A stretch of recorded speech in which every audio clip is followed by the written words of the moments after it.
So Blaxit family, Blaxit family, Blaxit family. Apologies about the time mix-up, firstly, and welcome to Blaxit, our channel. We had a little mix-up with regard to confusion over time because the time has been changed on our channel to Gambian time, and I didn't realize because before it was set to GMT. So I do apologize, but I'm going to advertise the live right now. We are supposed to be having a special guest today. So I'm just letting you know. So we've got some people who have joined us already. So Nangaref, Jalama, Kasumai, hey, and Abinyadi. So let's have a look. We've got Isaac, we've got Liliani, Resurrection, Jay Lovett, Princess Teresa Tavares, Happy Companion Repat, and Curtis, CNT TV. So, hey Happy Companion, how are you? Nice to see you here today. I'm just about to advertise the live because I've literally been recovering since last night. If you just saw, we just posted a sneak preview of the concert last night. It was lit. It was off the hook. It really was. Honestly, that's why my voice is so hoarse. I was singing along to Warianata. Jumbo Yonata. It was such a good show, such a good show. And also to ST, Gambiano, and everybody else last night. I want to say a big thank you to everybody that joined us in the fundraising show last night. ST, the Gambian Dream, he was phenomenal. Such a fantastic and professional performer. He's outstanding. And I can understand why he's such a big star here in the Gambia, filling out the stadium and so on. He's absolutely brilliant. So well wished. Thank you. Backheat Mohammed. So I'm hoping that my voice stands out for this show because it needs some honey and lemon.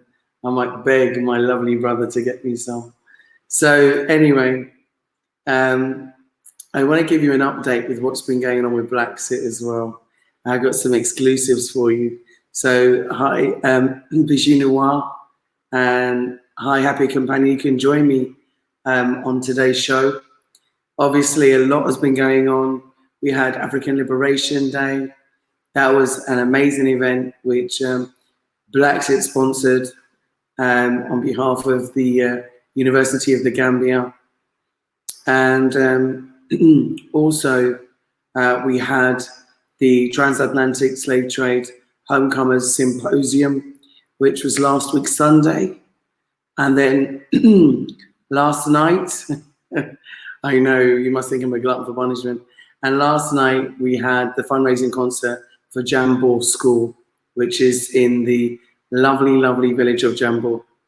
So I'd like to invite you to join me. We've got a special guest today who's supposed to be joining us, Dr. Susan Tata. So I hope that she'll be on with us very shortly. I have sent her an invite to join us. Now I'm going to put the invitation on the screen so that you can join me now. Just bear with me 1 second as I just do this.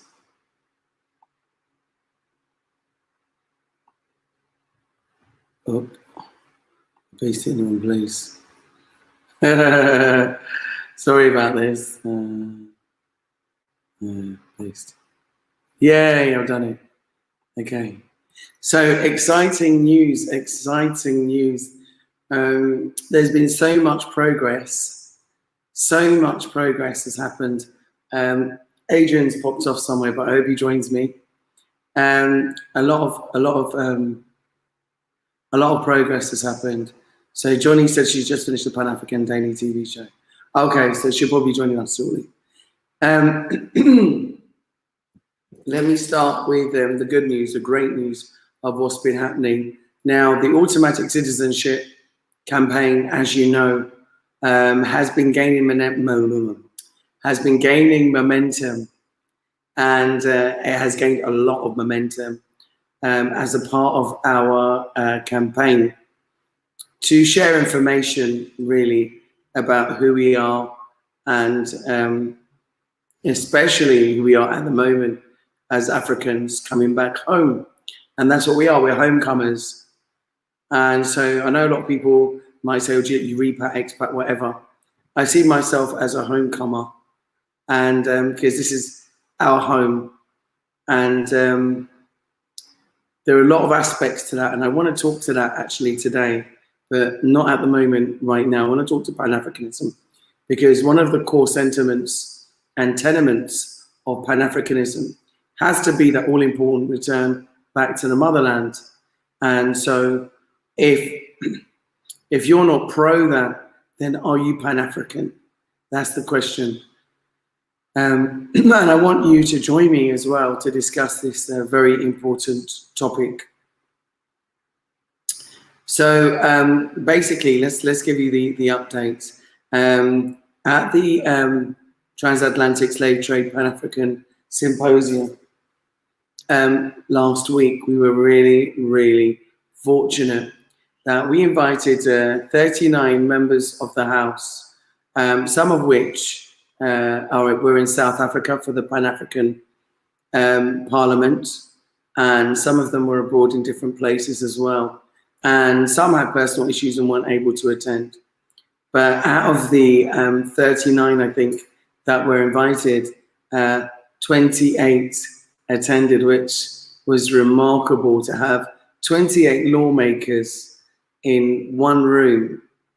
For us was a phenomenal and outstanding achievement, particularly because it's not something that's done on a frequent basis, but to know that we did have that support. I was going to play the clip, the QTV news clip, but I'm sure all of you might have seen it. If you haven't, please go to Blaxit. It's a very short news clip, and please watch it. It's QTV news clip. And one of the outstanding speakers, one of many, we had many people who attended the symposium, and one of them was called Honorable Halifa Sallah. And since doing that, his speech has actually been used by iGambia. So if you go to Facebook and you go to iGambia, you'll see their latest post is actually of that speech by Halifa Sallah. So please do go check out iGambia. So thank you, Martin and team, for that. And it was really important that we were able to put that out. Very importantly, we were able to have that symposium. Now, the symposium, as you're going to see, because we're actually editing, it was a very a lot of intricate moments, and I want to capture them all. So I don't want to just do a quick edit, because there are so many essential points and salient points that were made there, and information that was there. So I'm going to tell you who was there, and also share with you the program. So we had Honorable Suleiman Soho, who was the Master of Ceremonies for the day. And as you know, he's been on Blaxit before, and he's a very passionate Pan-Africanist, and he also is an ardent supporter of automatic citizenship, and he is a member of Parliament. And the reason why is because he is of the understanding that automatic citizenship just makes sense for Africa as a whole, as we all do. And I'm going to unpack it a little bit. So if you've not heard us talk about automatic citizenship, let me explain to you what it means. So I'm going to break it down into the 2 words. Yeah, so the first part is automatic. I'm going to go back into the event, but I want to break it down so you understand. So automatic relates to the fact that we are automatically African. That's what it relates to. Because if you're going to have citizenship, you've got to have an identity first. And that identity has to be an African identity if you want African citizenship, yeah, of any African nation of your choice. And so I'm being joined by Glendon Griffith, who's going to be joining us live as well, and Susan Tate. I can see Glendon's almost here. Almost here. Great stuff. Okay, I'll be adding you in a sec. I'd like you just to check your lights for me. Glendon, just check your lights. Yeah, make them a bit brighter. So basically, there's going to be a big push on this, I think, and so the automatic bit, like I said, subscribes to us and our identity as Africans. We need to automatically be seen as Africans, which should qualify you then, obviously, for citizenship. Now, a part of the citizenship proposal that we have put forward is really about us not having to wait 15 years as it currently stands in this country for citizenship. And remember, these are old inherited laws which existed before, and they weren't really for our purpose. And I'm going to explain to you as for why. With the previous president of the Gambia used to have the Roots Homecoming Festival, or the Roots Festival as you might know it, and that was a biannual event. And at that event, we were actually given citizenship by him. So the 15 years wouldn't really have affected us. However, there has been a sea change in leadership, and as a result of that, there hasn't been the reinitiation of the Roots Festival. Therefore, there hasn't been anything put in place, thereby meaning that we're now affected by the current constitution. Now, what happened was that there was going to be constitutional change here by virtue of the Constitution Review Commission, which was happening from 2018 through to 2020. And a report was written in March 2020. And we have been here since, when did we campaign? Our first campaign, actually, although we've been seeing people when we were coming here yearly, was actually in 2016, when we appealed to the previous president to say, look, it's great that you're doing this at the Roots Festival, but can we have something more concrete, so that if, for example, you come out of power, there can still be something in place. So we did an appeal for that, and we rallied here in 2016. So just to let you know that there was about 27 of us that flew over, and that's what we did. So when people are saying, oh, this is something new, it's not new. And we have been on this for a while. So I just want you to understand that. There are some people, wanting to create this and that. You know what? I stand on the shoulder of my ancestors, great ancestors, from Marcus Garvey, Kwame Nkrumah, all of the greats that have stood to rally the flag of Pan Africanism. I am just another, cog in the wheel that is following on the mantra of our ancestors of Africa for Africans, home and abroad. So that's what it is. So it's not a competition. I think we should all be fighting for the same thing in our own different ways and putting forward our own proposals if we need to. So one of the other aspects of what I was wanting to talk about was that just breaking that down for you. So what we did was propose a 2-year program of initiation, integration, and assimilation. And so I think that's important with us coming home. And so that's what we proposed. At the end of that program, which includes language, culture, programs, you being adopted into a family, adopted into a village, and of course having an ambassador. And that ambassador will be an MP. But I will talk to you about that afterwards, because that's part of the symposium. So I wanted to break down, that's exactly what it is. So before anybody says anything, I just want you to understand, just like what Princess says, Princess Teresa Tavares, she says, I'm automatically an African, and I am too. So that's where the automatic comes from. So a lot of people got it twisted and thought I was saying when you come to the airport that you should automatically be given citizenship. Yeah, not to say there's anything wrong with anybody's proposal that meets that, but what I am saying is that no, there should be a process, I think, of integration, because it's important as homecomers. You know, there are certain things you do before you come in the house. You take off your shoes, etc. You have manners. And where we've been in a place where we've been traumatized. So I think a program of integration is incredibly important. So, right. I don't know why the live advertisement isn't still on the screen. I'm just going to add it again. I apologize, everybody. I don't know where it's disappeared to. Oops. I've just done it wrong. I will not have it. Right. I'm just putting the live again on the screen so that you can see it. Okay.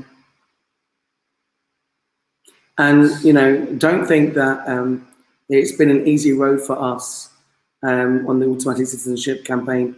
It hasn't been an easy road at all.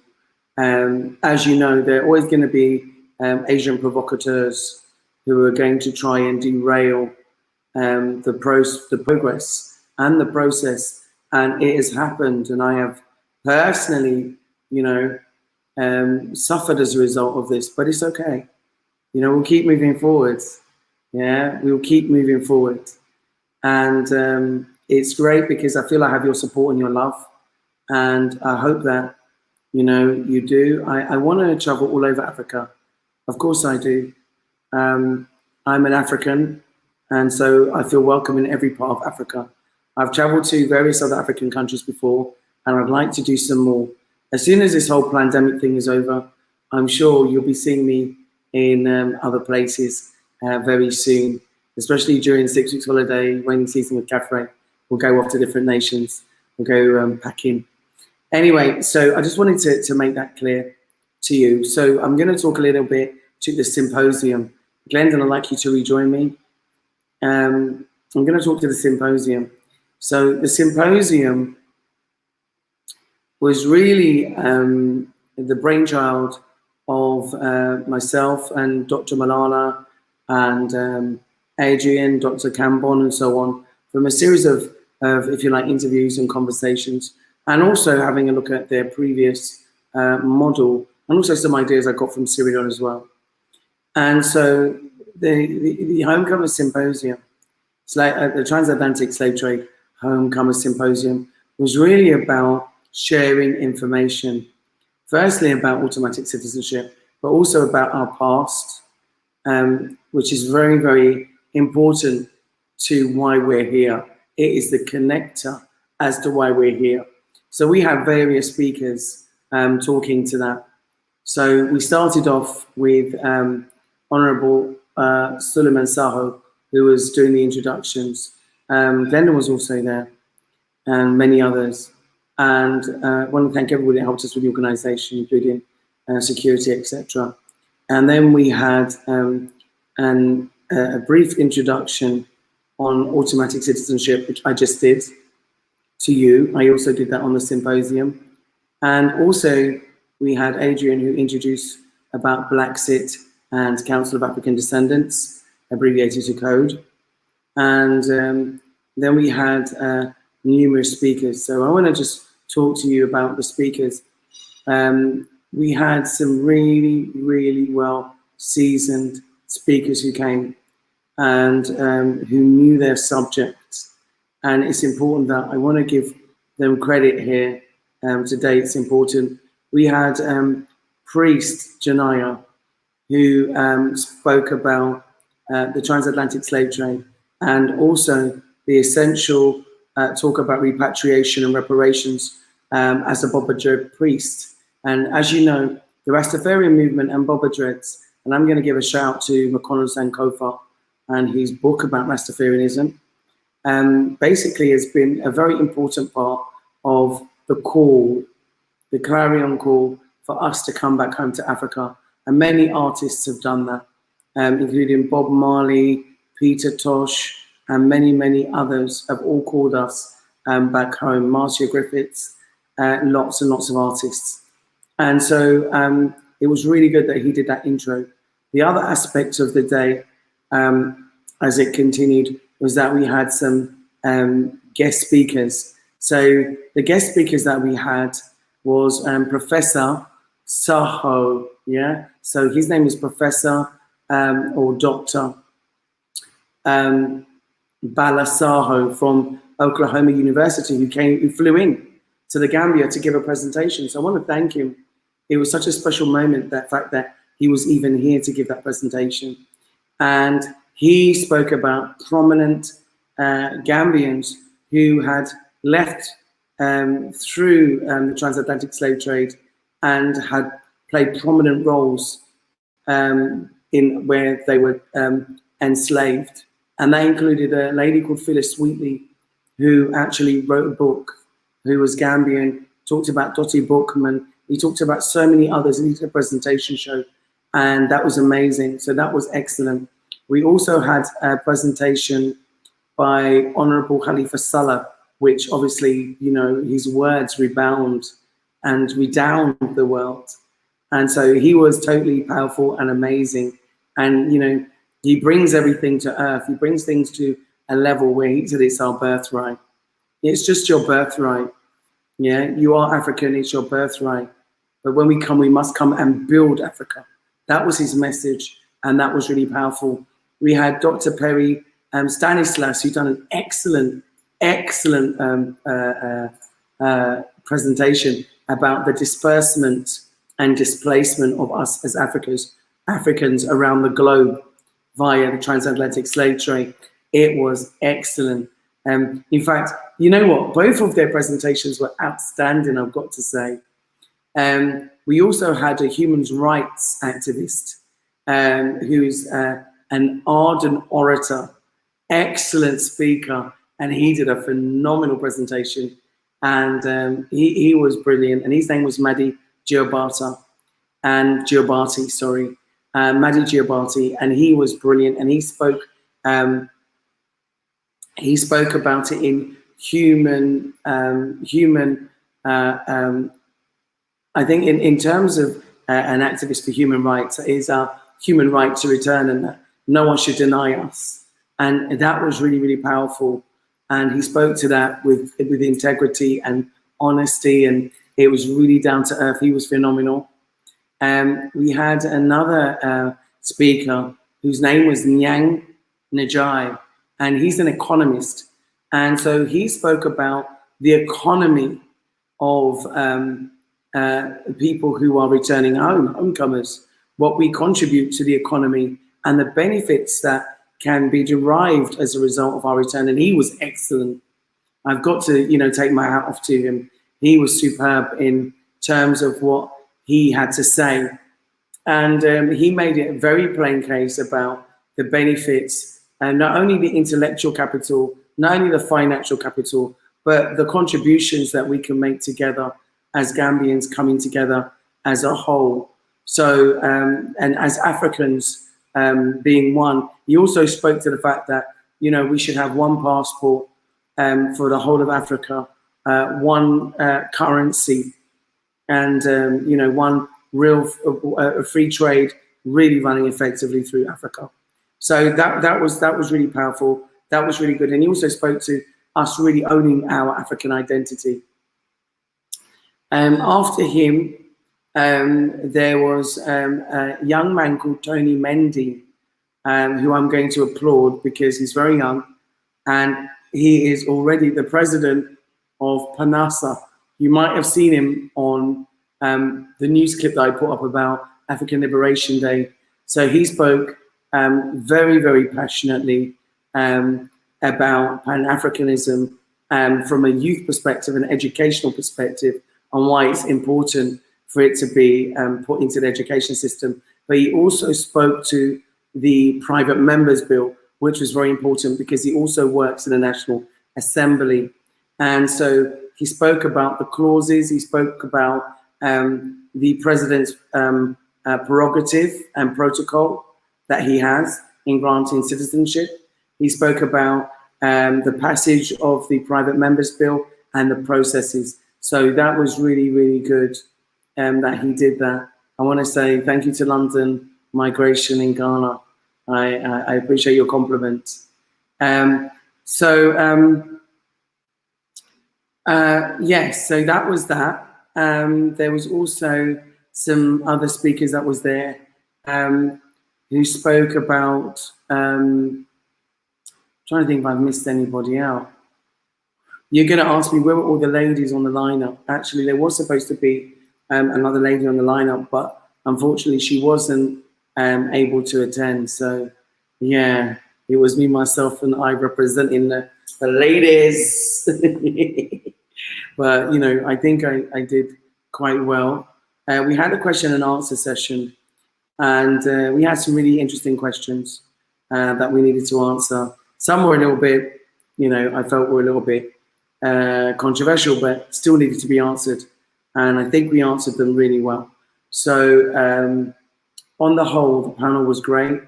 The last person that I think spoke was Honourable Sekou Marong. And Honourable Sekou Marong, as you know, has been an ardent supporter, has been a very active supporter of the automatic citizenship campaign. And he spoke about MPs as ambassadors. And that was really crucial in terms of rounding up the whole event. We did have some other speakers I'm just going to speak to you about as well. But in terms of rounding up the event, he spoke about the fact that MPs should be ambassadors for homecomers coming back, and they should be responsible for the integration program within their constituencies, which would make it a lot easier. This is something that we proposed when we went to the State House and when we had our initial meeting with the pressure group who's supporting African automatic citizenship for African descendants here in the Gambia. So this was a continuation of that discussion, but into more detail of how it could actually work. So that was a really good roundup by him about the process of the integration and assimilation into the communities around the country.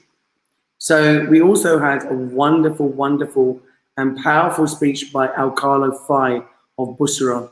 Now, if you've been really watching Blaxit, you would know that Alcalo Fai has been totally important in the whole process of our integration back into Bussorah. And in fact, he was the one that pushed for me to be on the VDC, which is the Village Development Committee.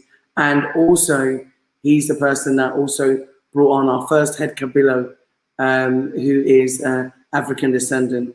And she was brought there via Blaxit. So they are making, head Kabilo is like the chief of an area. And so I'm not sure if I can say her name, but you should have seen it on the videos anyway. So Ashanti, I hope you don't mind me saying that. So it was, you know, there's been a remarkable change, and we have got our integration certificates with our formal name change. Mine is Nyancho Kajabi, and I'm very proud of my name, Nyancho Kajabi. It's not a colonial name like Juliet Ryan. So I'm very happy and I'm very honored to bear that name. Afterwards, we had a really heartwarming, heart-stirring, heart-touching speech, which was by my brother Lamin Kujabi, which was excellent. It really went to the heart of the matter about us being family. So he talked about the importance of us having that reunion as family and really integrating as family. Totally essential, totally important to the process. And that, you know, that he was talking about the moral obligation that Gambia owes to us and the moral obligation that they have to us as returning home. And so that was, I tell you, it was tear-jerking. And then we had one of, I've got to say one of my favorite moments was a poem that was written by the person who was talking about media and the perception of African descendants in the media. And that was Adi Darami, who is head of news and current affairs TV production for QTV. He read a poem, a very, very, very, very, very powerful poem. And he spoke about the perception of Africa and why it needs to change to encourage us to come home. It was totally awesome, awesome, awesome, awesome. And you know, I want to thank him so much as well, because he has really given us the courage to continue. So a special thank you goes out to Adi Durrami of QTV, head of news and current affairs production. So after Adi, he was fantastic, we had Mr. Jallo. And as you know, Mr. Jallo has been really, really helping us on the real physical basis of repatriation in terms of relocation. And so he has been able to negotiate and garner and help us to find places where we can live, where we can build. And, you know, making sure that those prices of those lands that he finds for us are affordable. And also he negotiates them as, you know, us homecomers and not as foreigners given, you know, high prices, because he's a Pan Africanist. And so he spoke to the fact that how important it is for us, for Gambians, to open their hearts, their villages, and, you know, to allow us to integrate and to also find us those spaces to enable us to live within the village, within the homestead, and to learn the culture and the language and the African way. So it was so powerful. I don't think I've left anybody off. If I have, I sincerely apologize. I don't think I have, though. But that just gives you just a soundbite of the event. And so it will be edited and given to you, but it was a phenomenal event. And I want to thank everybody that came. And I want to thank Keba Kamara for the PR that helped us to get a lot of coverage. I want to thank the daily newspaper as well, because an honourable Sisse, because that was so awesome. So just having that support by the 28 members of parliament who are lawmakers, you know, was phenomenal. Not only that, there's 58 members in the House. And so to have any decision passed, you need at least over a majority of half. And so, you know, it's a big win for us to have 39 supporting members, because we have over half, which means that we are progressing forward now with the private members bill. So I want you all to give yourself a round of applause at home now. Okay, give yourself a round of applause. Come on. Okay, I want some claps in the comments. Give yourself a round of applause, please. I want to see your claps. Give yourself a big round of applause. Now, I don't know where Susan Tate is, so I'm gathering that she won't be joining us today. Do you know what? I don't know what keeps happening, because I keep posting StreamYard on the page for people to join us, but it's not staying on the page. I don't know why. So I apologise about it. If you do want to join, I'm just putting it back up again now. So we've got Love My Brown Skin, who's waiting, and I'm hoping that. Thank you so much for the applause. That's for you. That's for supporting Blaxit and encouraging us to keep moving forward, despite, you know, a lot of resistance and ignorance by some people. So I'm going to add some guests to the show now. So Love My Brown Skin, and we have Gina. How are you all doing?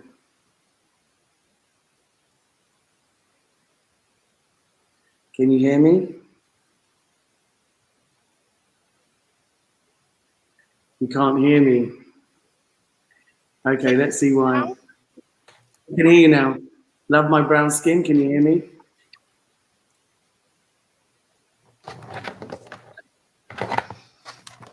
Love My Brown Skin, can you hear me?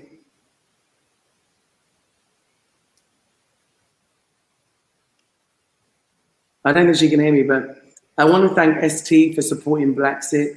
He's a huge artist here in the Gambia.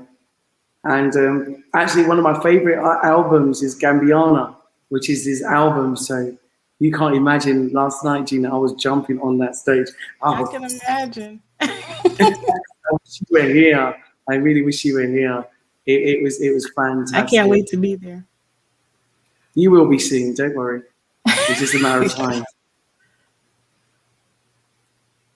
So So what welcome was to it? Blaxit. Love my Was it brown skin. Are you here? Are you joining? I don't think she's here. okay? I'll just take her. So you Yes, said yes, last yes. night was a good Was you live? performance. I was out. Hmm? Was you I didn't out? hear Was you. you live last night? I was out all night till 6 a.m. That's right. You know what? In England, they say you Juliet, you stop out. I'm 50, but I'm still going hard. I'm happy you enjoyed yourself. You deserve it. You deserve it. So I'm happy that and you said that it was, what was the event for? What was he performing for? I know that you posted something, but I didn't get to see it in reference to that. Oh yeah, cool. And we were fundraising for a school in Jambo, and we were also supporting a local up and coming artist called DJ Warrior. You know, he's got such a he's pint sized, but he's got such energy, such spirit, and he really wants to be someone. He really wants to, you know, he wants, you know when someone's so burning for their career, and so we adore him so much. He said that we would try and do what we can to support you, and so does ST and many others because he's just like a bouncing ball of energy, and he's really talented. And so for ST to come out and support him, it gives me 1,000,000% respect for ST because ST Gambian Dream, he's called ST the Gambian Dream, has been doing this for an awful long time, even though he's young. And he's Oh, had over 5 successful albums. He completely feels, if anyone wants to look, if you go and look at his latest album launch, it's on YouTube, you can see it. You look at ST Gambian Dream album launch, and I think it was called Guerrero de Menes.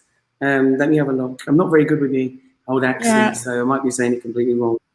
But he basically did his album launch, and he filled the stadium, the international stadium. I'm talking, I don't even know how many thousands of people, probably about 100,000 people. Oh my So God. is huge. Yeah, absolutely huge. Last night he packed the place. Listen, we didn't have no space. People were outside. Oh I my mean, goodness. there were so many thousands of people. There was people as far as the eye could see, and we had a huge venue. It was crazy. Y'all be partying It like was that in the crazy. Gambia. I got bags of money, and like mainly small notes because we didn't charge very much for people to get in. But the main thing is that being able to raise some money for a school for a good cause for education. So we're going to go and get a list of what it is they need, and then try to work towards that need. I'm also really excited because we'll also be doing Nemakunku next week, which is the launch. I'm giving you a heads up, 13th of June. Okay. And that's the road opening. That will be not the road opening. Sorry, let me get it wrong. Let me get it right. Sorry, that was wrong. That's the initiation of the road works, so that the flooding stops by actually doing a road. So there's a Methodist church that is based in Florida. Mm-hmm.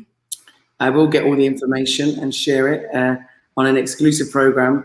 I'm hoping to speak to Elon and Tani Sylvester from over there in Florida, who, with their church congregation, actually raised the money. They came to Gambia, saw the need. We showed them Nemakunku and what we were doing because they were there when we bought the petrol pumps, because we bought 4 huge petrol pumps to help pump the water from the area because rainy season is coming again and we don't want any more deaths. And there was 3 deaths there last year. So as a result of flooding. So yeah, when we showed them what we were doing and what we were raising money for, which is to build a new road, and roads aren't cheap. So it's about 97,000 Dalasi for the road. So Oh wow. they said, no, they're going to help. So, yeah, so they jumped in to help us. So, you know, when I say coming to Africa, it's not just coming to Africa, it's coming to see what we can do, you know, to help achieve goals that are going to be beneficial to everybody, you know, including us. So, you know, it's just like, it's a heartfelt passion for me. That's why I work so hard. That's what I'm constantly doing. If I see a need, I just try and do what I can to jump to it. And I'm just glad that, you know, artists who are huge like ST, huge artists, are humble enough, you know, and community focused enough to not only help an up and coming artist, but also to contribute his time to benefit in a local school.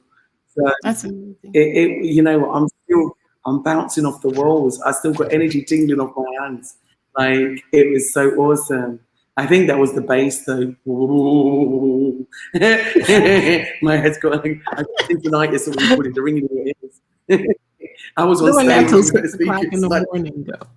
I don't know why you're still up. I was 6 o'clock in the morning. You got home. yeah. Well, we got to do what we got to do. You know. My late father. Yeah. He's an affectionate name. They used to call him Lloydie. And Lloydie used to say, my dad used to say, and everybody used to say, Lloydie always says, you got plenty of time to sleep, yeah? When you pass away, no bother worry about it now. Get on and do what you have to do. Right about that. Right about that. So the way I see it is, you know, when I transition, you know, from this realm, I'll have plenty of time to rest during the journey. So I'm going to get on and do what I have to do now. Who knows what might happen in the future? So, you know, do for now. That's what I say. You know, don't fear life, don't fear death. Just do it. Just do for now. Put in the work right now. You're right. You're right. You're right. Just put in the work right now. I wanted to ask you a little bit about. I was hoping that Susan Tase was going to join us on, but I don't see her. I'm going to try and message her for a sec to see if she can join us. Glendon was on as well, but he's disappeared as well. I was kind of. I wonder if they're having Wi-Fi. Oh, he said that. Yeah, maybe. Yeah. It's raining over here, so I don't know what it's like everywhere else. Okay.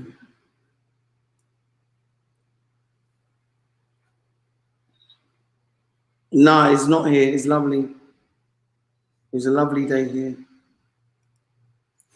Okay. I'll just, I don't know. She says she's trying to get in. Oh, she said that she needs 10 minutes to get in. She's struggling to join from her side. So okay. While she's doing So that, I've just seen your message about African Day. You know, how did that go? How did it go? I saw the video in the parade, and I think what it was, Africa Day or Continent Day, or I'm not sure what you guys call it. But how did that go? What was that experience like for you? Listen, African Liberation Day was amazing. They call it Africa Day here, but the PANSA, who is the Pan African Students Association, PANSA, here in the Gambia, which is a part of the University of the Gambia. And so the president of that invited me to speak. And of course I jumped up, because anything Tony asked me to do, I do. No chance, no question of, you know? And so he asked me to give a speech. I actually wrote a poem. I wish I had it with me. I think I left it in the office. I wrote a poem about African liberation. And I like writing poetry, as you know. So I wrote a poem in the car driving, as you do. And no, I wasn't driving. Adrian was driving, in case you wondered how I did that. So Adrian was driving. It was an amazing. It was a phenomenal event. They had a parade down the street with the band. I was getting down, you know, as it is. And Juliet loves the dance. You play one note and I'm on it. So, you know, there was a parade. with a brass band, and they played some nice music, you know. And that was the police band, and they were really, really good, the Gambian National Police The Band. police. And afterwards, I mean, it was really good. There was culture at the event. So they had culture displays of all of the different so-called ethnic groups here, from the Fulani to the Wolof to the Mandinka, and they were all dressed in their outfits, and then they all did their dancing. Yeah, it was amazing. You did a good job. That was good. And no, some of it was like soca, like Caribbean soca, like the Aku and the Fulani. It was almost like soca music. I don't know if anybody, you know, is from the Caribbean here on the line. Did you get any footage of everything? It's been edited. It was a long event, so it takes a long time to edit. So just bear with me, because I really want to break it down into parts to show you. It was a phenomenal The dancing. Oh, it was good. African Tigress came. As you know, she's here in the Gambia. I spent some time with her, actually. I took her to the trade fair. We had such fun. Shout out to African Tigers. I took her to breakfast, to like a breakfast meeting as well. And then she was there at the concert last night. So she's been having a good time. I think it's important that when we come together as vloggers, that we spend time, quality time together. We enjoy ourselves together. You know, we deserve it. We work hard. And so, yeah, that was really good. So she was there. She gave a very short speech.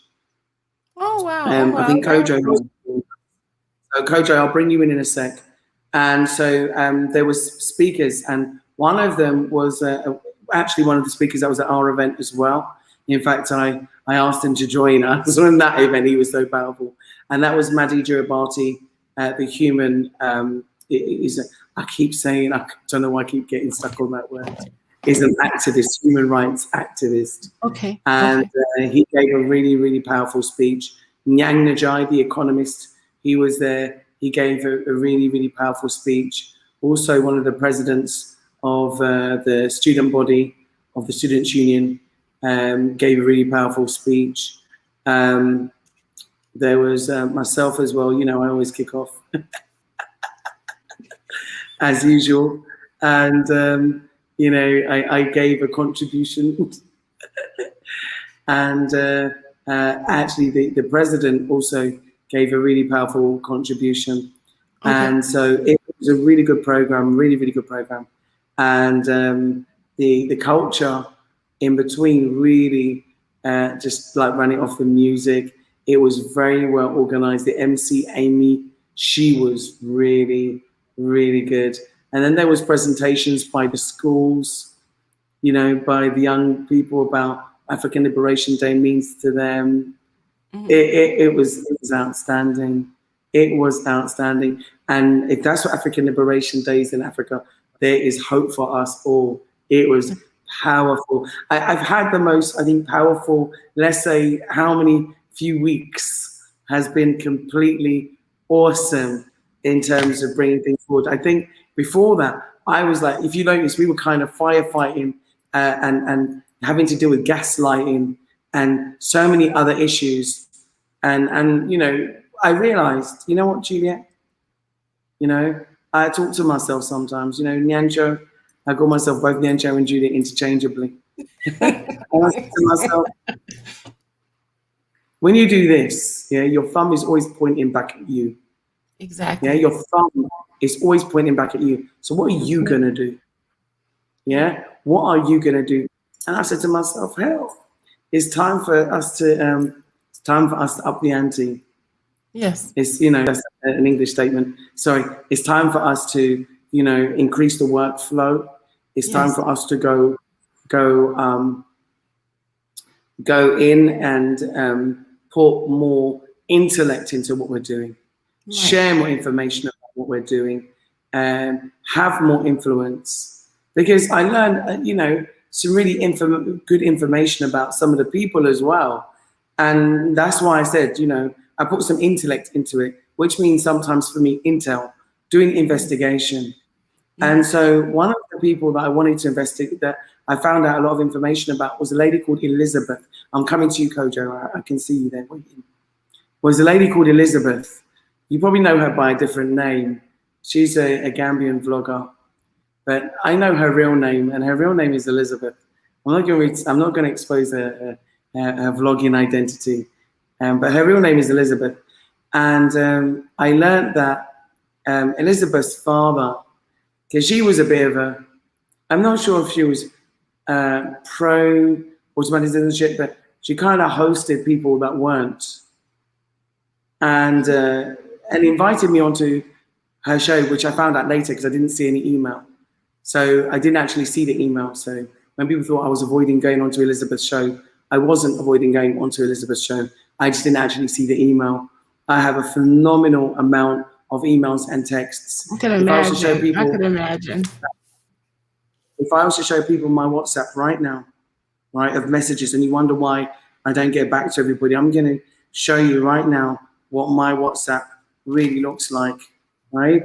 So I don't know if you can see that. I'm going to try and show you to the screen. Probably not because of the light in the camera. Yeah. All I'm saying is that I can go like about 5 minutes of messages. You know, I can do that for about 5 minutes of messages, and it takes me a week to get through all of them. And that is without doing anything else but just answering messages. So please bear with me and understand that I'm under immense pressure when it comes to trying to respond to you all. But nonetheless, you are important to me, and I am trying. Sometimes I'm at 4 o'clock in the morning answering WhatsApp messages in bed, okay? So anyway, let me go on to Elizabeth. So Elizabeth, you know, happened to join with some other people that seem to not be positive about automatic citizenship. But I later learned that Adrian's great friend, I'm going to call his name because I do love this man, and I hope he doesn't mind, but his name is Aicha. And Aicha came to Gambia in 2011, just before we did. And he was saying to us, no, you've got to go. Because we said, no, we're going to Gambia, we're going to Gambia. And he said, you've got to go, you've got to go. Anyway, Aicha told us, you know, about what happened to him. So Aicha basically was working for Elizabeth's dad in England, because this particular Gambian brother is based in England, in Coventry, I believe, Elizabeth. And so Elizabeth's dad, Aicha worked for him as an electrician. Anyway, Elizabeth's dad invited Aicha to the Gambia. And Elizabeth's dad is a lovely man, and a Pan Africanist at heart, I'm sure, to do what he did. I'm going to tell you what he did, something magnanimous. He basically invited Aicha here, and Aicha did recently that vlogger showed her mansion, which I'm sure might have been inherited. I'm not sure, but possibly inherited. Aicha was the one that came over here and helped to do the electrics. That was his first time coming to India. And we stayed in that house with a guest that is actually staying in my house at the moment. I have a guest who is staying with me, and we are all friends because they're all Montserratians. And Gambia must be a very small place.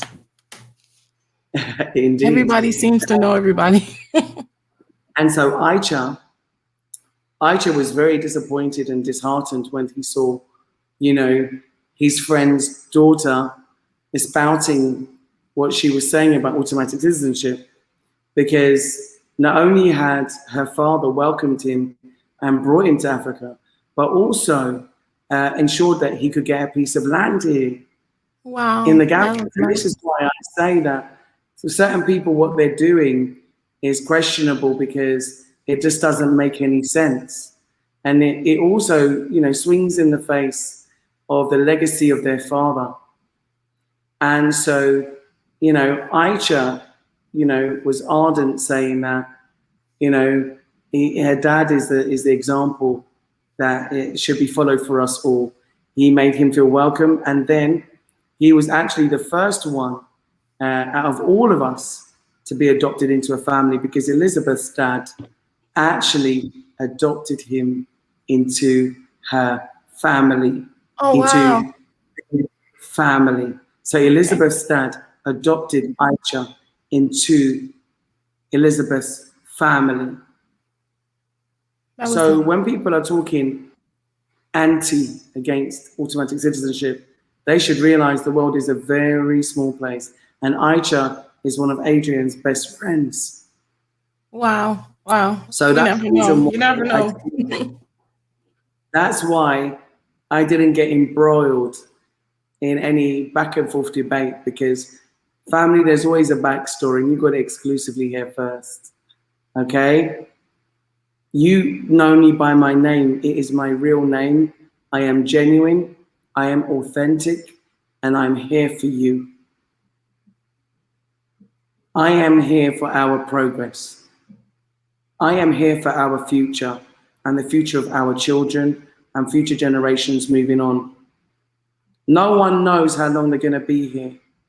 And I certainly don't. I think till I'm about 86 or 87-ish. So could be wrong, but that's my guess. That's a good number. But I like that number. So that's the one I'm aiming for, because, you know, you predict your future. Yeah, I don't want to be here too long. I like that. I like that. And so what I'm saying is that, you know, Aisha was adopted into Elizabeth's family in 2011.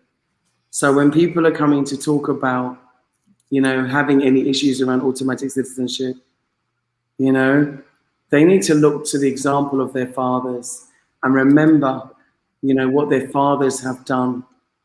Right. Because we don't need to work against each other. We need to work together. Exactly. We need to work together. And most of the people that were actually arguing against it weren't living here in the Gambia. So it was a bit disappointing. And also the prescripted way in which people were talking about it, which was untrue. I always proposed a 2-year program. And I always said automatic relates to us being automatically African. I've never changed from that. So African Liberation Day was great because it actually worked, you know, to progress and to push forward the automatic citizenship program, and so and proposal. So I was really happy because everyone was really supporting it, and even people that had some fears, you know, we talk to those fears. We don't ever let fears overcome us. You know, we break down those fears. We analyze those fears. We go into why they even exist. Why would you worry about land grabbing? You know, I spoke to someone and I said to them at the symposium, I said, you know, Makasutu is owned by 2 white men who are suspectedly even gay, I heard. But I don't know if it's true. Yeah, I think one of them died. But Makasutu is like 5,000 square miles. I didn't know at the time when I went there. Someone had told me. And then I went to verify it and it was true. So you can't talk about us getting up pieces of land when you've got Chinese, Indians, everyone else here. And I spoke to that. And then I went and I did a consultation also with someone from the GRA that I haven't finished the consultation yet. So I'm learning all about systems here and I want to share them with you as well. So that's really important. So all I can say is that, you know, we as Africans, when it boils down to it, yeah, we are united. We just have different opinions on things. And I think we need to speak to the fact that we're united. We just have different opinions on things. And yes, we will have detractors. Yes, we will have Asian provocateurs. Yes, we will have those traitors who betray their own people for, you know, a few shekels. It happens. We got to stay true to our path. And that's what matters. And that's what African liberation really is about. It's staying true to our path of liberation for our continent. All I can say is thank you, Juliet, because I know that you're standing in a very, you're in a hot spot and you're in this hot spot for all of us. I mean, you and Adrian and everybody that's there. I mean, even the brothers and sisters that made it to the Gambia or to the continent, whatever they may be. You guys are putting in the work, but you and Adrian and Blaxit, not only are you putting in the work for yourselves, you're putting in the work for so many of us. I'm definitely a beneficiary of your kindness and your hard work. So all I could say, and I'm gonna say this for everybody that you have helped so far, everybody that you've inspired, that we're grateful. We thank you. We appreciate you. And I know that there are some people out there that may be concerned because it is a process. Like we always say, this unpeeling of this onion, it's always hard peeling onions, but it's a necessary ingredient. This us coming home is a necessary ingredient. We're coming home to our brothers and sisters. Land is just there. The land belongs to all of us because that's where we're from, and we're Exactly. not going to argue that point anymore. That's not even an option.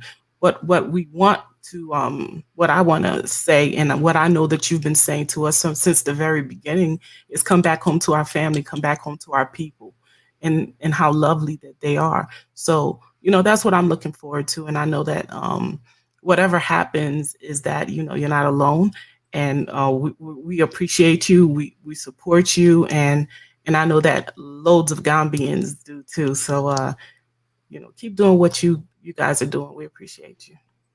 Thank you. Honey K, I want to speak to you because I need to make it very clear. Blaxit doesn't sell land. Yeah. All we do is, like I was telling you about Mr. Jallo, who's a very, very deep hearted, loving Pan Africanist. He really loves us. And so he makes available that land for us to purchase. He's a land agent. I am not a land agent. All I do is connect you with those Pan Africanist land agents that believe in our cause, that know about our cause, and are there to help to progress our cause and enable us to resettle in Africa. So I just wanted to make that clear. Kojo's disappeared off the screen. Kojo, are you with us? Yes, yes, I'm here. Sorry about that. Please contribute, my brother. Welcome to Black Sea. Peace to the family, peace to the community. Live and direct from Brooklyn on the East Coast in the United States here. I'm really intrigued by the conversation.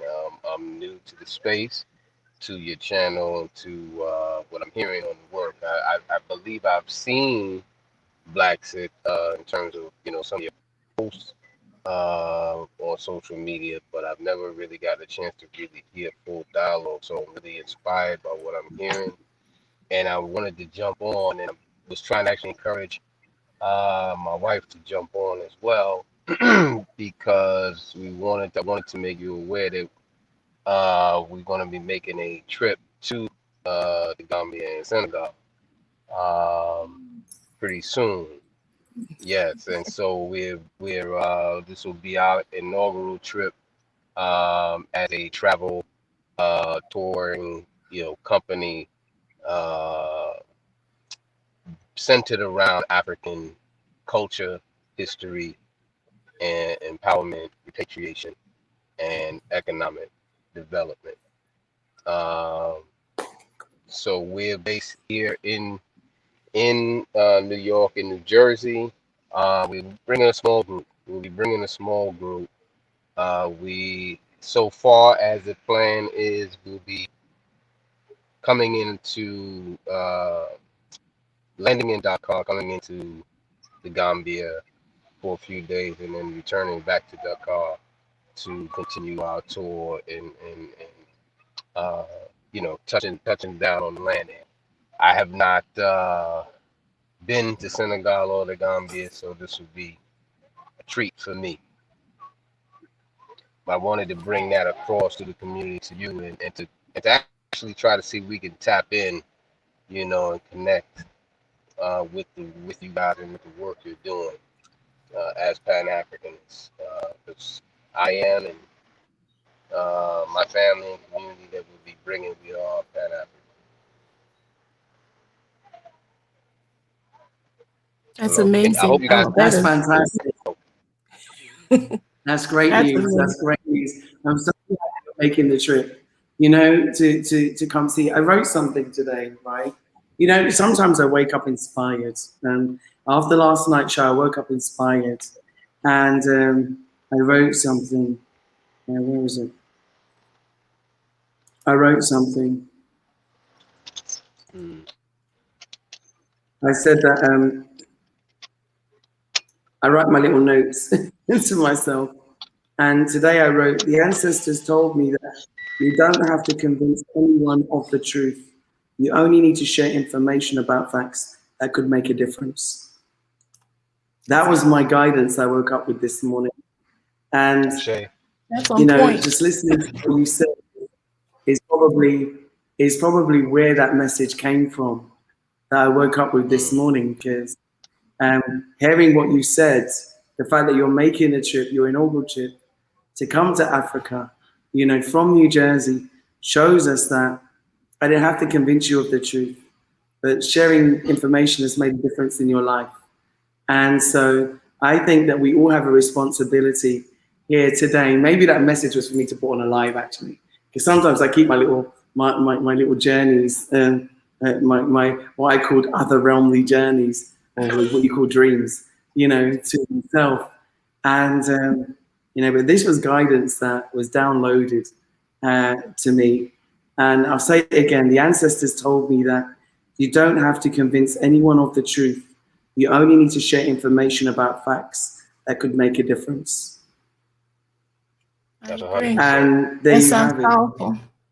That's powerful, sis. And it's true. We don't, I mean, it's like, I feel like it's been a tug of war, and I think we don't have to do any more pulling.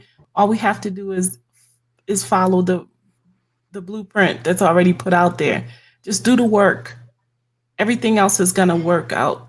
Just do the work, and if you're called to go home, make the moves to get home. And I think that's it. And that's all you've been telling us. So just keep doing that. You're doing it. You don't have to worry about anything else. Everything else is gonna fall in place. I Shay. agree, you know, because I wrote, like, as one we are many, as many we are one. Yeah, everything you say and do has impact directly or indirectly, consciously or unconsciously. Every action or inaction has consequences, whether you like it or not. Nyancho, good job, you said that. So this is exciting. I mean, it amazes me because, you know, we're living in such a special time. Everybody is really, I mean, in the 60s, people talked about going home. In 2021, people are making the move. People are exacting their grandmother's wishes. And we don't even understand that. These are the wishes of our ancestors, and we're living it. This is amazing. 100%. But I mean, I'm 100%. going to give you my number in the private chat so that you can call us when you arrive in the Gambia. If you have any, Yes. if you need any assistance. So I'm just doing it now.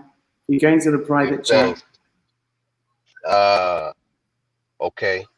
I'm on my phone, so forgive me. Okay. Oh wow, I You didn't can even know. Okay.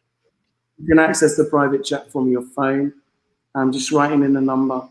So that is for anybody else that's coming here. Yeah, take a screenshot, because usually when you get out, you can't access it again. So take a screenshot or something. Thank you. I Yes. just put the number in the private chat so you can contact us when you come. Okay. And please, sis, I'm sorry. Can you please repeat your name just so you know? Or put it in the Japanese mode.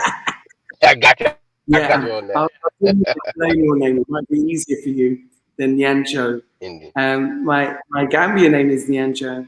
N-Y, let me write it in the private. Nyancho. Yeah. But it doesn't matter. Just call Hatib or Adrian. Nyacho. And you can get hold of him anyway. So just call that number. You'll get either one of us. We have each other's phones all the time. Okay. We have the same. Give thanks. That's one of the things I insisted on, actually. And I would say that to all the ladies, just while you're there. I don't know, you're married, right? Yes, yes, yeah. I'm trying to actually. My wife. She said she was on. I'm not sure if you're seeing the name, uh, uh, or maybe she's just on the viewing. I'm not sure if she's trying to join the stream. Shout out. Okay. Is her name Catherine Mabali or Yes. Princess? Yes. Okay. Catherine. Tell her Catherine device, Mabali, yeah. can you tell her devices are not connected to try and call in again? I'll remove her. Tell her to come back in. Tell her to come back in again because I can't connect.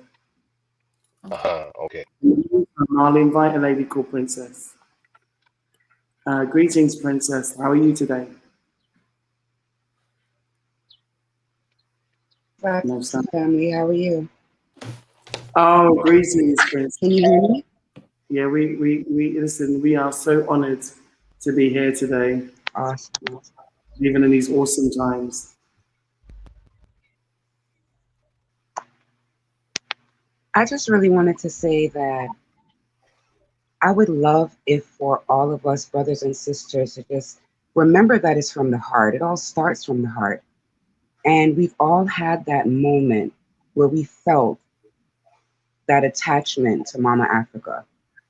And that's something that I've always remembered. That's something that I've always felt. And when I found Blaxit family, it was a time in my life where I was very low and I thought there was no way out. And I said, all these years I've been hearing, go back to where you came from, go back to where you came from. And it's like, well, where is that? You know? And after seeing what's going on and feeling the pull and saying to myself, you know what? That's where I'm from.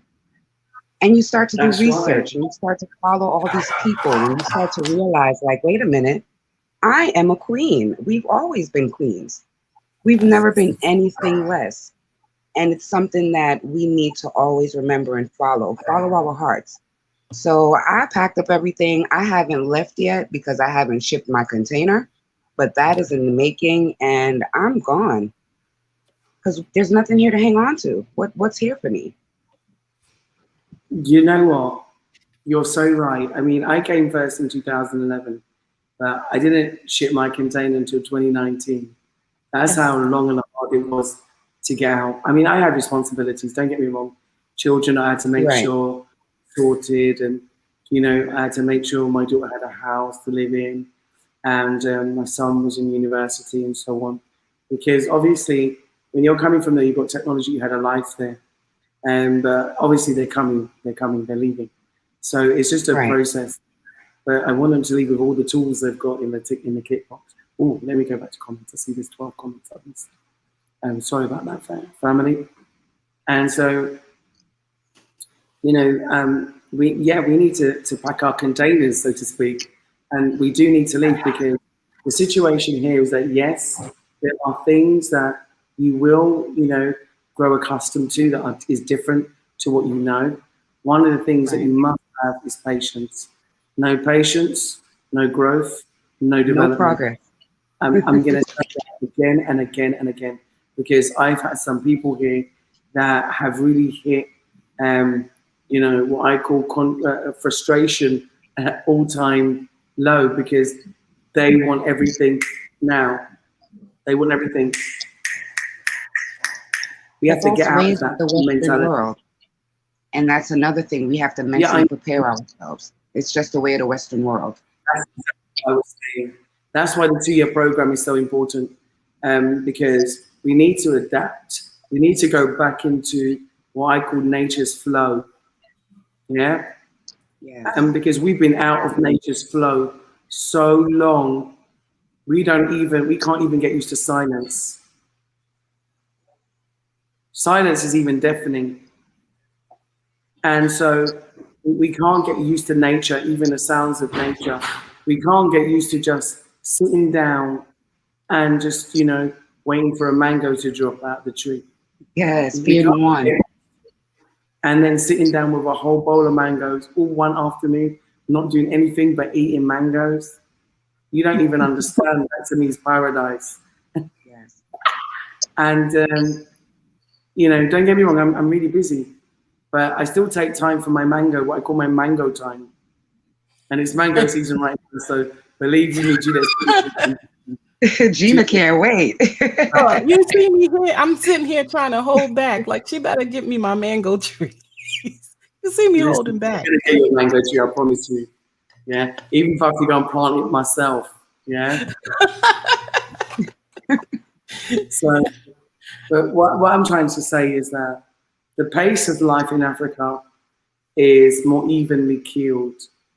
It's family orientated, so it's completely anti what we've been told.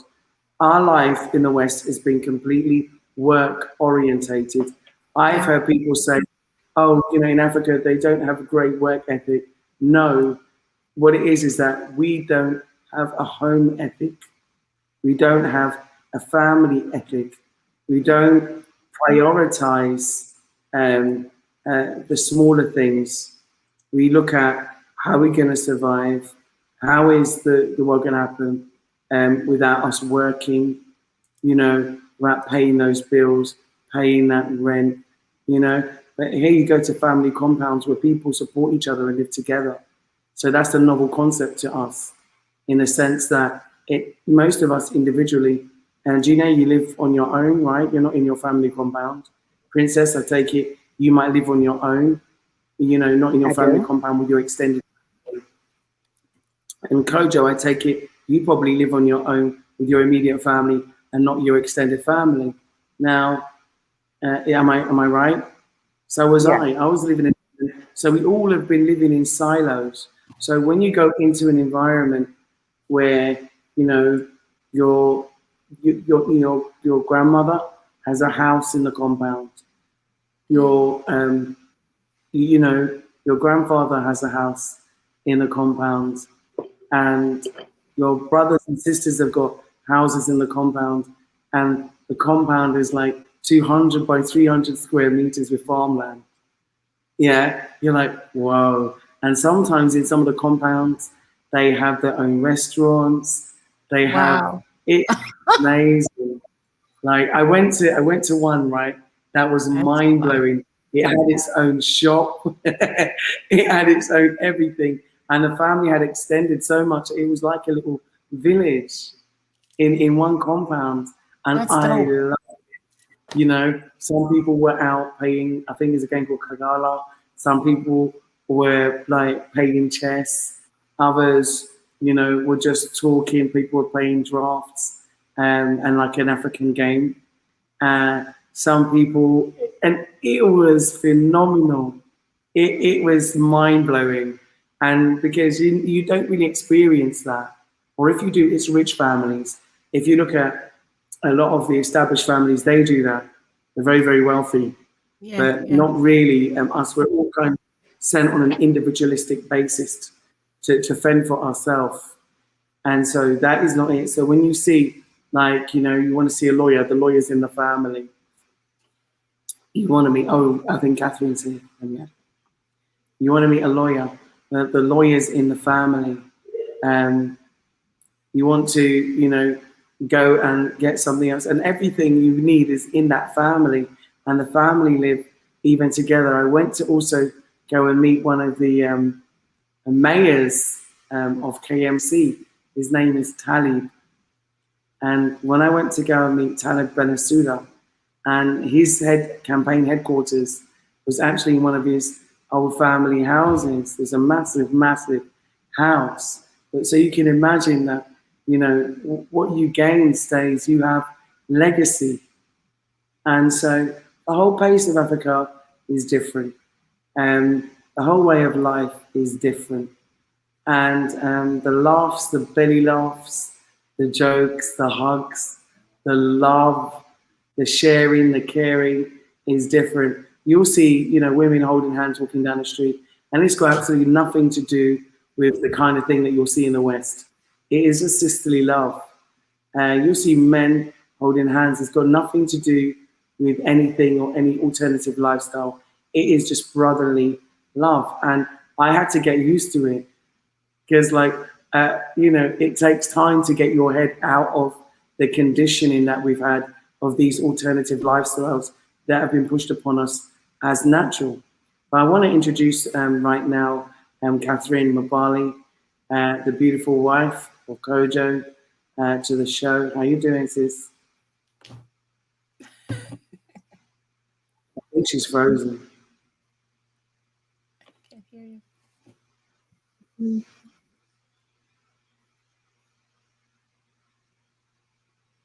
No, we don't hear you. Not we can't hear you.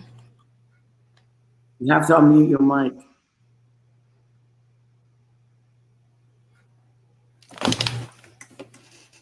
Unmute your mic. Okay, how's that? Yeah? You unmuted your mic. How you doing? How are you, family? We are good. How are you, sis?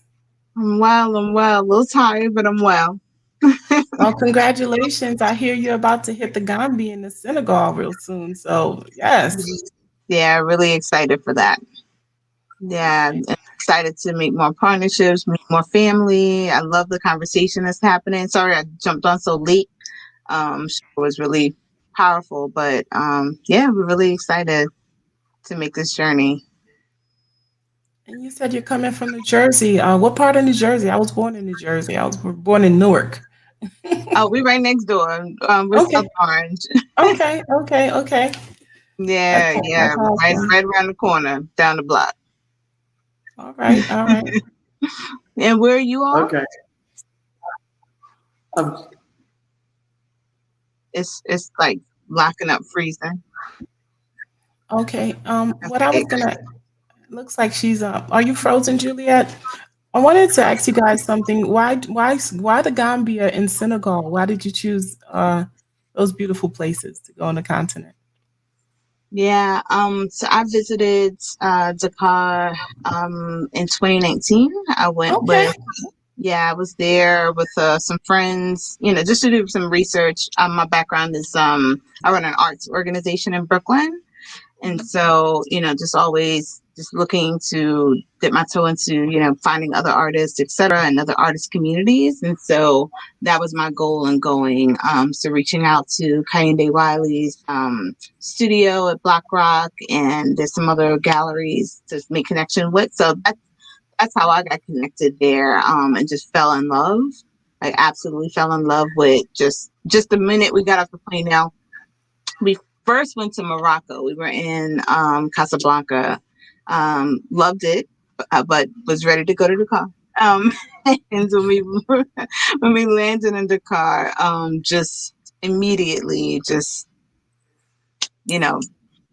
connected with the folks, right? And found family and found just a whole new level of ourselves. And so I walked away with what I always walk away with when I have these experiences is like, who else can we get? Like, everybody got to come. We got to bring everybody here. We all need to get free. We all need to, find this experience for ourselves and our families. And so that's why we chose. And the goal with us too is to bring families. We have a big family, big blended family. We have 7 children between the two of us. And so one of the things we've always wanted to do is travel with our, with the kids. And, what better way to do it than travel with other families as well. So that's in Dakar, Senegal, the Gambia was just so, like you said before, sis, just, it's just a family atmosphere. There's no, everybody doing their own thing. It was just like, come in and like Wow. 50 people around eating together. So that was why we chose the long explanation. Okay. I just want to talk about something. Someone talking about rainy season. I think a lady called Tamara, and I just want to dispel some myths. Yeah. Firstly, rainy season is the season when all things breathe and everything is green and lush and beautiful. When the sea is warm, yeah. And when you go to the sea, it's like a bath. Rainy season, it doesn't mean it rains every day.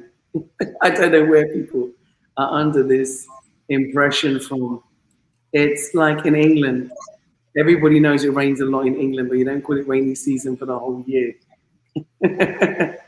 So I just want to dispel some myths. And in terms of malaria, I see that some people have some fear. I've been coming here since 2011, and I've never had malaria here in the Gambia, right? Because at the end of the day, you do two things, yeah? It's called prevention, yeah? And the other thing is called protection, right? The first thing with prevention is on your windows, you make sure you've got screens so that nothing doesn't fly in. Right. You know, you can have a mosquito net over your bed, a treated mosquito net over your bed while you're sleeping. The other thing is that there are so many natural repellents now that you can use, and even in your house, that you don't no longer have to be a victim of those bites. You don't see me sitting here covered in bites. You see me here all the time. You see me outside. You see me all over the place. So I just want to say, can we stop propagating lies? Yeah. The only time I ever had malaria was during Hurricane Gilbert in 1988. Yeah. And that was in Jamaica. And the reason being was that I decided to take a picture and show someone a swimming pool to show them where the water had been taken out by the hurricane. And because of the stagnant water, the mosquitoes had bred, and about 100 of them attacked me. That's how I got malaria. And so that was way back when I was, 17, I think, 16, 17, you know, and I've never had it since. And not only that, it's easily treatable. Africa, one of the things, let me tell you something, they are very good at treating tropical diseases. Very, very good. Because at the end of the day, they're used to it. Why do you think that COVID hasn't ravaged Africa? No, I mean, I'm being serious. Everyone talks about, I'm going to call it CO, yeah, just for shortness, because I don't want to get hacked into, yeah. But why do you think CO hasn't attacked Africa in the same way as it has ravaged other places? Because we know how to handle our business. We know how to handle our business. I had a tendon operation on my hand here, look, in Africa. Yeah, that thing healed up pretty good. Exactly. With Dr. Morena from AfricMed Hospital. So, you know, sometimes we have to, I'm not saying that there aren't medical needs here. Of course there are, because I want to bring a trauma center here. And I need everybody's help to do it. I can't do it on my own, you know? And I'm hoping with Ariel and with Santana, we can get this eye clinic set up here as well with the glasses. So there are needs here, needs for school, need for healthcare. You know, in some villages they only have like one visit a month. So we do need to integrate these things, instigate also, you know, our skills, our equipment, and our financial liquidity into these projects. We do have to, because it's needed. You've got to remember that Africa was deprived of all of us. Africa was deprived of all of us. And they were very selective with who they took. Yes, they were. So, who they captive, you know, held captive and kidnapped and hijacked and, you know, took basically tied up and dragged against their will and enchained and shackled. So I just want to say that because I don't want people to dispel more myths. I'm not coming on until after rainy season. Why not? I love rainy season. Rainy season is nice, you know, and I love nature. I don't care if there's more bugs in rainy season than dry season. Who cares? You know what I mean? What do? You sweep them away. You know what I mean? You just sweep them away. Everything has to replenish. Everything has to reproduce. And, you know, mosquitoes have got their place in the life cycle, nature cycle too. So what I'm trying to say is that getting back to nature is beginning to have a little understanding and acceptance of nature itself. I don't care if it's looking at those lizards that turn all different colors they got here, yellow, green, blue, orange, red. They change all different colors, but they're the cutest little lizards you ever seen, you know? If it's donkeys walking in the middle of the road and, you know, cows laying down for a sleep in the middle of the highway. It's, you know, it's here. Chickens jumping on your wall, you know, monkeys sitting looking at you, you know, at breakfast time. That is awesome. I can't wait to see that. It's a part of nature. I mean, in England, we used to call them gnats. Yeah, we call them gnats. We didn't call them mosquitoes, but we had gnats, and then when they bit you, you know, your hand would swell up like this, like the bite would like warm. You know, we also had sandflies. So everywhere has insects. Everywhere has threats. Everywhere, even in England, we used to have grass snakes, green grass snakes. Yeah. What I'm trying to say is that we have to stop trying to, you know, put negative energy and bad impression on Africa. Yeah. There already is too much negative PR about Africa. You know, while the European media outlets do their negative spin, they're flying in. Okay? I'm going to say it again, just so you understand me. While the European media outlets do their negative spin, they're flying in. Okay? So let's try and keep the information positive. Yeah? There's such a thing called mosquito repellent as well. So you don't have to get in. And they're mainly out during the evenings, by the way, not during the day. They go to sleep.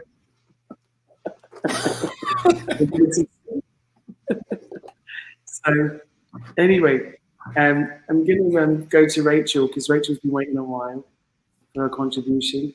Rachel, I've unmuted you. You can add to the discussion. How are you today? Hi. Yeah, I'm good, thanks. How's everyone? Great. It's just late at night, so it's 12 o'clock. I'm going to bed. You don't want to see me, I promise. So, I guess it's sort of a question in a way, but I'm always curious. I know you did ask, like, why do people choose the Gambia and Senegal? Me too. I'm always curious how people exactly go about choosing the country where they are going to go to. I've been to Africa before, but it was. Are you having problems hearing me? Or? You're good. I've been to Africa before, but it was mostly like it was Egypt and South Africa, so it's a different experience, you know.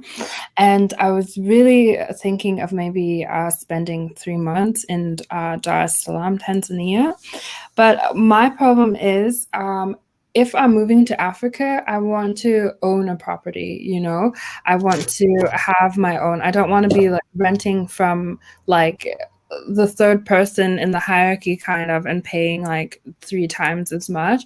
And so I find like even though it's not so expensive, it's manageable. Like a lot of the flats in Dar es Salaam they're wanting like 700 American dollars for actually even better accommodations. I'm not American, but then I assume you can get in America. But you know, like the kind of retail price would be less than half of that. So I can't bring myself to kind of pay that much. So I really want to buy something, but I feel like in a lot of the cases, you're not able to do that as a non-national. So I don't know if you have any information on the best countries to sort of move to make that a reality. And so I can actually, you know, settle, not have someone cancel my lease after 2 years because, you know, they can make double now that there's even more Black Americans coming and I'm like in a grandfathered lease, you know? Okay, this is where choice comes in. You can choose whatever country you want to go to in Africa to live. Some places are more expensive than others, you know. If you go by the lagoon in one of those millionaire mansions in Nigeria, you're going to pay, you know, through the nose, you know, for those lovely, beautiful mansions. I don't know if you've seen some of those like 1.4 billion lira mansions in Nigeria. They're amazing. Oh, Yeah, but almost out of the financial league of many of us ordinary Africans. But what I'd have to say to you is this: in Africa, here in Gambia, it's different. So that's why many of us are here. We can own our property in perpetuity because, as you know, there was a draft constitution that made a different proposition, but that draft constitution did not pass. It's a big smile on their face. And so we made up a lot of noise about that draft constitution, as you know, because it was not beneficial for us, certain clauses. And so I'm so glad that the lawmakers here also was able to see that it wouldn't have been beneficial. Not all clauses, but particularly the ones that related to us. So here you can own your property in perpetuity. I think that to have a compound here is very reasonable, very affordable, because Gambia was an ex-British colony, most people speak in English. That is also a negative in a sense that you don't get to learn the native language as much because people do talk to you in English. Like I went to the heart of a village and I went shopping, and so I was struggling, to talk. So I was saying, Kaijama, Nyatala, which means like, can you sell me this and how much is it? Da da da da da. And I was getting down, and then she goes to me, how many do you want? I said, what? She goes to me, how many do you want? I goes, like, messed up your little flow. She just started laughing. She was laughing so much. We just started cracking up on the spot. We were both just laughing. She was laughing at me and my accent. I was laughing because like she came out and she sounded more better English than I had. It was just like, it was hilarious. In the heart of a provincial village, like in the marketplace. So it was weird. But what I'm trying to say to you is that it depends on where you go. Obviously, I wouldn't choose Senegal. I don't speak French. Je ne parle pas français. I'm not fluent. And so I understand a little bit, petit point. But I really want to learn an African language. So I'm currently learning Wolof, which suits me. And so, and a little bit of Mandinka, Ndanga. But I'm also trying to learn some Mandinka and some Jola. And so it's interesting because my memory at my age, like, I have to walk around with a book and read it, like,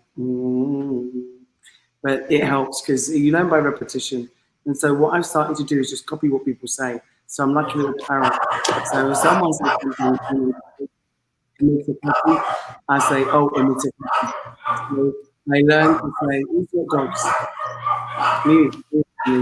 Not me. Not me. I don't know, whoever's got dogs in the background, mute for me. So yeah, basically, I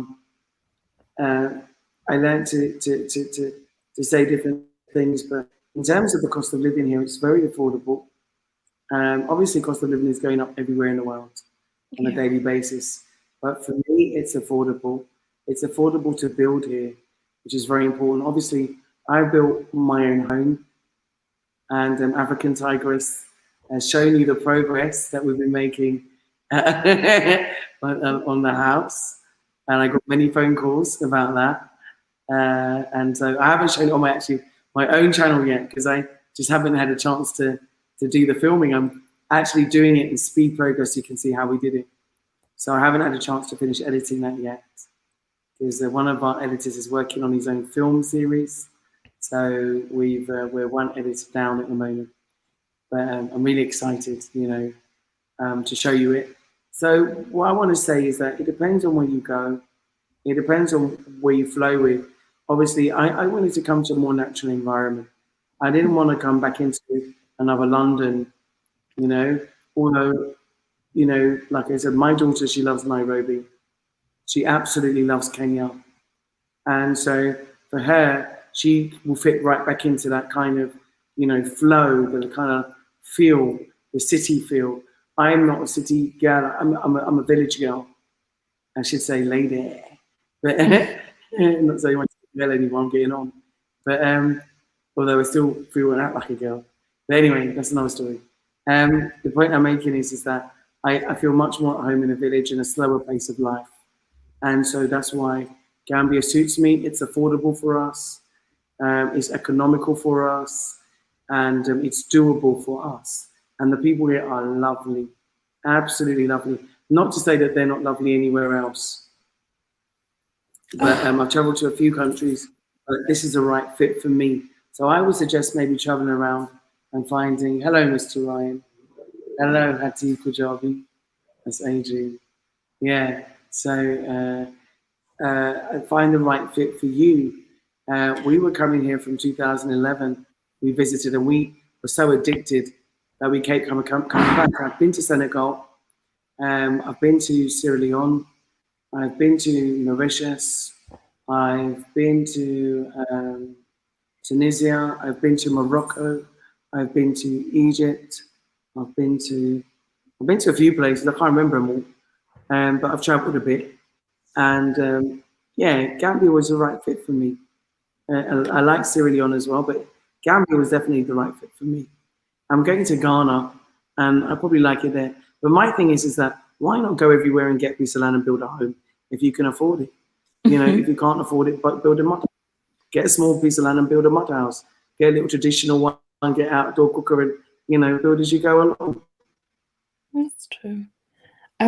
So I like what you said that in Gambia you can buy the property and you'll have it in perpetuity. So, but how exactly did you go about financing it? Did you kind of have that all at once, or did you get financing in the UK and then kind of bring that capital to build your property in the Gambia, or how did you go about that? No, my first piece of land I bought in 2018. Where I live has now gone up in price substantially because of development, high levels of development, like a highway, you know, lots of big houses being built in the area. So it's really increased the value of the area that I lived in. But I bought my first piece of land for £1,800. Oh, wow. And you can still get land here for £1,000. So, you know, you can still buy land here. We have repatriation land, which is here for under £1,000. So you can still get it. That's why I'm here. I'm an enabler. You know, that's why I'm here, is to make that transition easier for you. And so in terms of the build, no. In England, we owned our own properties. And so we sold one of them when we were coming. And so because we sold one of them, we were able to use that money to establish ourselves here and establish ourselves in the same way that we would have had a lifestyle there. In fact, the lifestyle here is much better. I didn't have a swimming pool, you know, in England. You know, this is like five bedrooms, 6 bathrooms. My house wasn't that big in England. Also, I sold my cars. When I was in England, I had a Range Rover and a Mercedes convertible, and I sold them. And here I still, you know, equate to the same standard of living. So there wasn't really a change except for the fact that I'm living a much better life, much happier life, much freer life, and a much cheaper life. Because in England, I was paying through the nose for bills and taxes, non-stop. I was in prison, financial prison. Now they lock you in. That's why it took us so long to get out, because I had to establish for my children first and help them to support them on their way. You know, my daughter's now 30 and, you know, established in life. So what I'm trying to say is that you have to kind of have a game plan. If you don't have a game plan, you will not succeed. You've got to know, you know, how else are you going to survive and what you're going to do. For me, we went off the grid. And so by coming off the grid, We went with solar power. So we're not affected by power cuts and those kinds of things. We went with a borehole. So we have spring water from an aqueduct in the earth. Beautiful water, by the way. It proper glistens like crystal. It's amazing. And it tastes amazing. Lovely water. You know, that's the water that filled our pool. And so when I came here, I had a game plan. I had money, and that is what we did. We had a long-term plan. And so we didn't sell all of our property in the UK. Part of that was because of complications beyond our control to do with tenants. Because given the opportunity, I would have disposed of everything, but you couldn't get certain tenants out of our property. They wouldn't leave. And so, yes, you know, I say to everybody, if you can get in the property game where you are, do it and use that as a tool, if you like, to leverage yourself. Even if it's a remortgage, you remortgage and you rent it out, or if you sell it and then come use that, because it's much cheaper to build here. So the money that you have left over, your equity, you can live off it very, very nicely. You can live a very good and very high standard and quality of life. And I think that we all deserve that. And I came to give back. I came to give back to Africa. So wherever little extra I have, I try and do things to put back into, you know, my home. I know when I keep saying when I was taken, I do believe I'm a reincarnation of one of my ancestors that was taken. So that's why I say that, okay? So when you hear me say I was taken, it comes naturally. I don't know why. It comes from somewhere inside me. And I do believe I must be a reincarnation of someone that suffered. That's why I fight so hard, because that spirit is still born in me. That spirit is still alive in me, in my DNA, in every waking part of my soul's journey. And so that's maybe what it is. I'm really sorry for people that I have not been following you in the comments. Please forgive me today. I'm a bit tired. I raved too hard and got up too early. So it's a bit hard to keep up with all the comments. But I do appreciate you making them. But living off the grid for me is a great accomplishment, because you're in control of your energy. Right now, this is power from the sun. Once you set it up, you spend a couple £1,000 and you set it up, you live with power from the sun.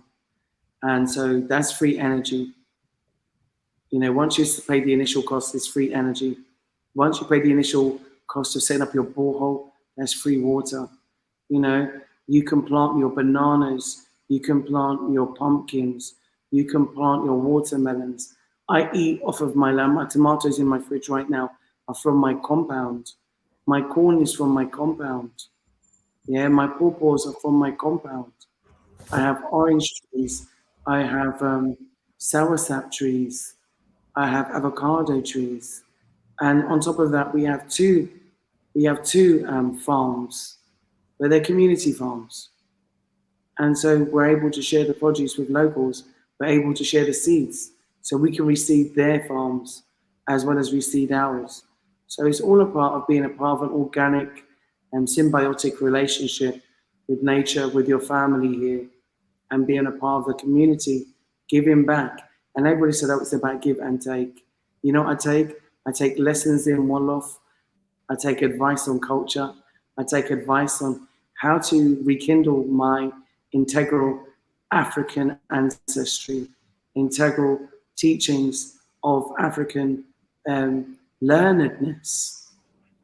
And that takes time. I learn about the culture, I learn about the various religions and, you know, its impact on us on a short and long-term basis. I learn about the changes that have happened to us over the centuries. And I want to keep those good elements. So I'd say wherever your soul's journey is, don't make it be about a place, but make it be about a part of your inspiration, your connection of, you know, your ancestry. And that's why I'm here in West Africa, because I know that's where we take it from. Mhm. Thank you so much We for will that. start. It's brilliant words, brilliant words. You know, because we have to know and understand that we don't come to Africa to live off the people, but to contribute and be a part of the community and be a part of nation building. And we have to be clear about that. Um, you know, as much as we may pull from the resource, we also have to come with a resource and bring that to add on to the community, and not from a romanticized idea of what, you know, what this life would look like, but to get involved with the people to seek to add on, not take away. You know, I draw on my experience and my memory from when I went to Guinea for the first time, and this same concept of you know, coming to the community and lending support. You know, if the wall needed to be painted at my teacher's compound, you know, we painted, help paint the wall, even though they were looking at us like, "What are you doing? You're a guest. You're not supposed to do that kind of thing." You know, but no, this is family, this is community, so we don't mind helping and things like that. So eventually, we really got comfortable. Like, yo, we need help. Come over here and, you know, help us move this stuff and, and bring the stuff in the house and things like that. But it's, you know, it's a compound. But I think that's We need farming machinery, you know, bring it all. We need graders, tractors. We need help. We need to yeah, start doing our agro processing, manufacturing. We need to, you know, improve our healthcare systems here. We need to have more schools. Not schools. I'm going to change that word. Let me change that word. Sorry. Let me revamp and take that back. We need centers of knowledge excellence.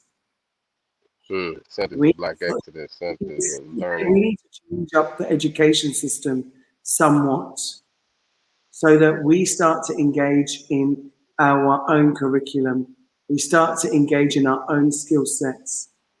We start to preserve those skills that we need moving forward, especially ways to make, as you can see, I've been making some agricultural programs recently, you know, natural fertilizers. Preserve these things because we need them. Yeah. Well, we'll be taken up by the old Monsanto, you know what I mean? And be in some crazy kind of manufactured food. So we need to grow what we eat and eat what we grow. We need to do this on a wholesale basis. Right here in Gambia, you've got freshwater areas of rice. You have to excuse me. Caffeine is that are playing heavy. Father and son, I tell you, they play. Oh my gosh, they play. If I show you my house. Anyway, so look at them both. Well, my sister, we're So gonna have to jump. We're gonna have to jump off. And if you with that, I wanted to say yeah, publicly thank I'm you. actually closing. I'm actually closing. Oh, okay. Good. The show. So I want to say thank you to everybody that joined us today. Thank you, Bijou Noir. I'm sorry, love the brown skin you're in. Love, sorry about that. You wasn't able to jump on. Thank you to Rachel. Thank you, Catherine. Thank you, Kojo. I don't know what happened to Brendan. Thank you. I don't know what happened to Susan Tata. But it's a shame Dr. Susan Tata wasn't able to join us today. But it's one of those things. This is the internet. This is technology. That's why we need our own internet. We need our own technology, and we need our own platforms. That's not based off of anyone else but ourselves. Like I said, only ourselves can help our own kind. Yeah, and the only way to eradicate racism is to come and live with your own kind and leave it behind. Yeah, that's the only way to eradicate racism, fam. Yeah, and I just want to say that my heart also goes out to an activist in England who recently suffered a gunshot to her head.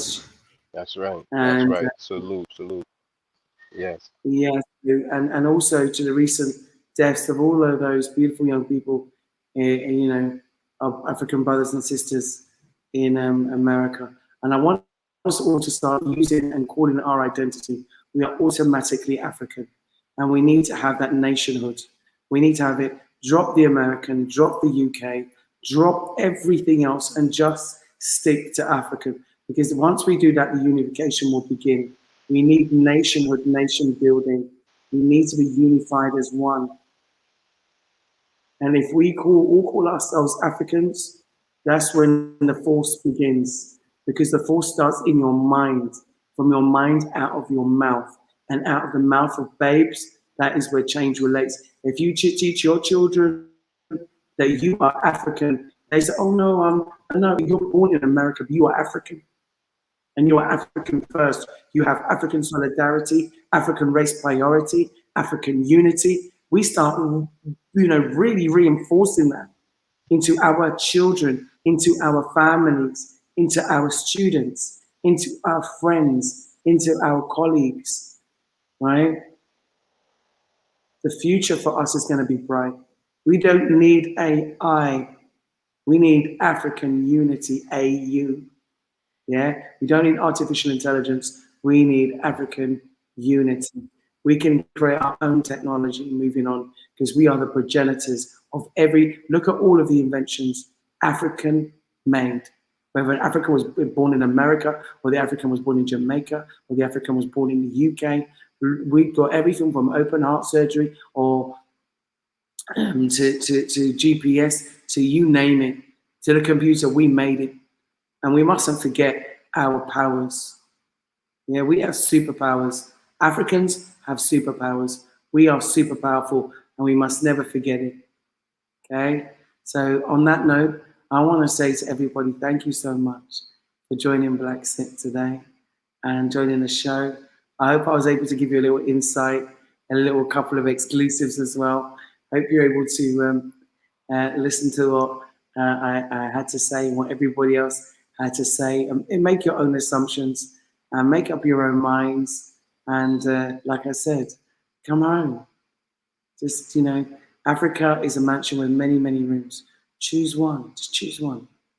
If you come here, I'll welcome you. Oops, hit the mic.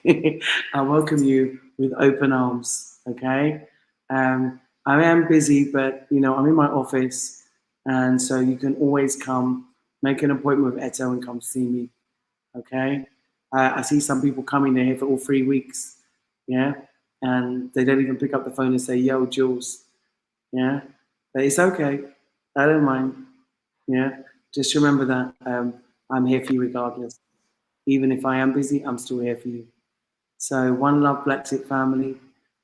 This is me saying thank you and saying goodbye. If you would like to get in contact with us regarding helping on any of the health projects, we desperately need things for Canifing Hospital, whether it can be gloves, dialysis machine, medical supplies, anything.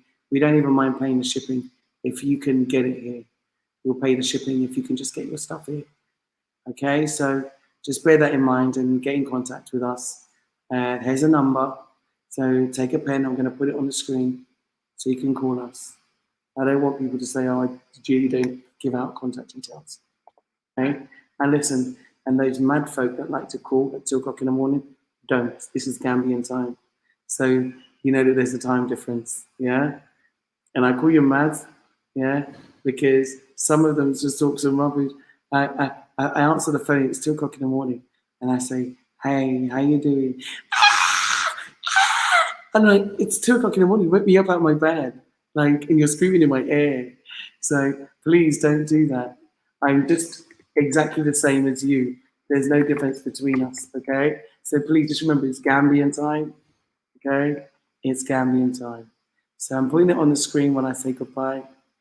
So please take note of the number. That's on WhatsApp, and you can contact us via that number on WhatsApp. So I'm going to say a big thank you to Sam and Bode over there in the UK. That's our UK side of the Blaxit team, for helping us very much with the website and other projects and logos and so on. And you can WhatsApp us and I'll send you the list. I have the list. I can see your comment. And so just WhatsApp and I'll send you the list. So that number is on WhatsApp. Okay? So please connect with us. And we love you, Blaxit family. You know, keep the love flowing. And remember, we're automatically African. And don't let anyone take your birthright away from you. And come on home. The only way to eradicate racism is to leave it behind and come live with your own kind.